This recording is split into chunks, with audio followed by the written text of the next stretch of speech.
Assamese blogger পিকে YouTube চেনেলৰ নতুন এটা ভিডিঅ'লৈ আপোনালোক সকলোকে স্বাগতম জনাইছো। আশা কৰিছো নিশ্চয় আপোনালোক সকলো ভালে আছে। ভিডিঅ'ৰ থাম্বনেইল আৰু টাইটেল দেখি আপোনালোকে নিশ্চয় গম পাইছে ভিডিঅ'টো কেনে ধৰণৰ হ'ব গৈ আছে। হয়, যদি আপোনালোকৰ ৰেচন কাৰ্ড নাই তেনেহ'লে আপোনালোকে কি কৰিব? যদি ৰেচন কাৰ্ডসমূহ থাকে তেনেহ'লে আপোনালোকে কোনসমূহ সুবিধা পায়? যিহেতু এতিয়া এই ৰেচন কাৰ্ডখন আপোনালোকৰ আটাইতকৈ গুৰুত্বপূৰ্ণ নথিপত্ৰ হৈ পৰিছে। তো সকলোখিনি কথা ভিডিঅ'ৰ জৰিয়তে জনাবলৈ গৈ আছো। ভিডিঅ'টো বহুত বেছি দীঘলীয়া নহয়। ভিডিঅ'টো আপোনালোকে শেষলৈকে চাওক আৰু শেষলৈকে চাব বুলি আশা কৰিলো।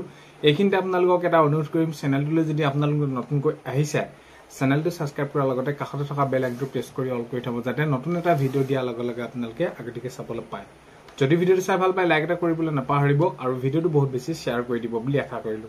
এতিয়া ৰেচন কাৰ্ড যদি নাই আপোনালোকক মই ভিডিঅ'ৰ থাম্বনেইলত সেইখিনি আপোনালোকে দেখিছে, অতি সোনকালে আপোনালোকে আবেদন কৰি লওক আৰু আবেদন কৰি ল'ব। এইখিনি ক্ষেত্ৰত আগন্তুক সময়ত মাননীয় মুখ্যমন্ত্ৰী মহোদয়ে জনাইছে যে আৰু বহুতো যিসমূহ এতিয়া পৰিয়াল আছে তেওঁলোকক সেইখিনি ৰেচন কাৰ্ড দিয়া হ'ব আৰু এইখিনি ক্ষেত্ৰত আপোনালোকে খবৰকাৰি লৈ থাকিব। ৰেচন কাৰ্ডৰ বাবে আপোনালোকে আবেদন কৰিব। ৰেচন কাৰ্ডখন পালে আপোনালোকৰ বহুতখিনি লাভান্বিত হ'ব। কাৰণ কেলৈ এতিয়া যদি আমি চাওঁ বৰ্তমান সময়ত যদি চৰকাৰী ঘৰ এটা পাবলৈ হয় তেনেহ'লে আপোনালোকে আবেদন কৰিবৰ সময়ত আপোনালোকৰ একোখন চৰকাৰী যিটো ৰেচন কাৰ্ড অৰ্থাৎ আপোনালোকৰ চাউল পোৱা সেইটো কাৰ্ডটো আপোনালোকৰ ৰেচন কাৰ্ডখন লাগিবই। তেতিয়া চৰকাৰী আপোনালোকে ঘৰ পাব তেতিয়া। আৰু তাৰ সমান্তৰালকৈ যদি আমি চাওঁ অৰুণোদয় আঁচনি আপোনালোকে পাবলৈ হ'লে চৰকাৰী আপোনালোকৰ সেইখিনি চাউলৰ কাৰ্ডখন লাগিব। আৰু যিকোনো ধৰণৰ আপোনালোকে আয়ুষ্মানৰ কাৰণে এতিয়া মেডিকেলত আপোনালোকে যাবলৈ যদি কিবা কাৰণত হয়, এতিয়া ধৰি লওক ভগৱানে নকৰক কিবা এটা যদি বিশেষ এতিয়া আপোনালোকে ইমাৰ্জেঞ্চি সময়ত তৎকালীনভাৱে যাবলগীয়া হয় মেডিকেলত, তেতিয়া আয়ুষ্মান কাৰ্ড যদি আপোনালোকৰ থাকে তেতিয়া আপোনালোকৰ বহুতখিনি সুবিধা হ'ব।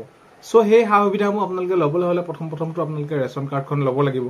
চ' সেইবাবে অতি সোনকালে আপোনালোকে আবেদন কৰি ল'ব আৰু এইখিনি কৰাৰ ক্ষেত্ৰত আগন্তুক সময়ত আপডেট ওলাব। যিহেতু মাননীয় মুখ্যমন্ত্ৰী মহোদয়ে জনাইছে যে এই ক্ষেত্ৰত ৰেচন কাৰ্ডৰ ক্ষেত্ৰত আৰু বহুতো পৰিয়ালে পাবলৈ আছে আৰু সেই ক্ষেত্ৰত তেওঁলোকক দিয়া হ'ব। কাৰণ কেলৈ অৰুণোদয় আঁচনিৰ পৰা ধৰি আপোনালোকে আৰু এতিয়া এনেকুৱা ধৰণৰ হৈছে ছাত্ৰ ছাত্ৰীসকলৰ বাবে তেওঁলোকৰ কলেজত হওক এইখিনি বিদ্যালয়ত হওক যিসমূহ সা সুবিধা অৰ্থাৎ তেওঁলোকৰ আগত যিসমূহ ডকুমেণ্ট লাগে, ধৰি লওক এতিয়া কি হ'ব যদি আপোনালোকৰ ঘৰত এই ৰেচন কাৰ্ডখন আছে তেতিয়া সেইটো দিলে আপোনালোকে বহুতখিনি আপোনালোকে সকাহ পাব। তো যিকোনো ধৰণৰ এতিয়া সা সুবিধা পাবলৈ হ'লে আপোনালোকৰ ৰেচন কাৰ্ডখন থাকিলে আপোনালোকৰ সুবিধা হ'ব। চ' সেইবাবে ৰেচন কাৰ্ডৰ ক্ষেত্ৰত আপোনালোকে আয়ুষ্মান আহিলে, চৰকাৰী ঘৰ আহিলে, অৰুণোদয় আহিলে, যিকোনো ধৰণৰ যিকোনো আপোনালোকৰ সুবিধা পাবে, চৰকাৰী সুবিধা পাবে। আপোনালোকৰ আটাইতকৈ গুৰুত্বপূৰ্ণ নথিপত্ৰখন হৈছে ৰেচন কাৰ্ড।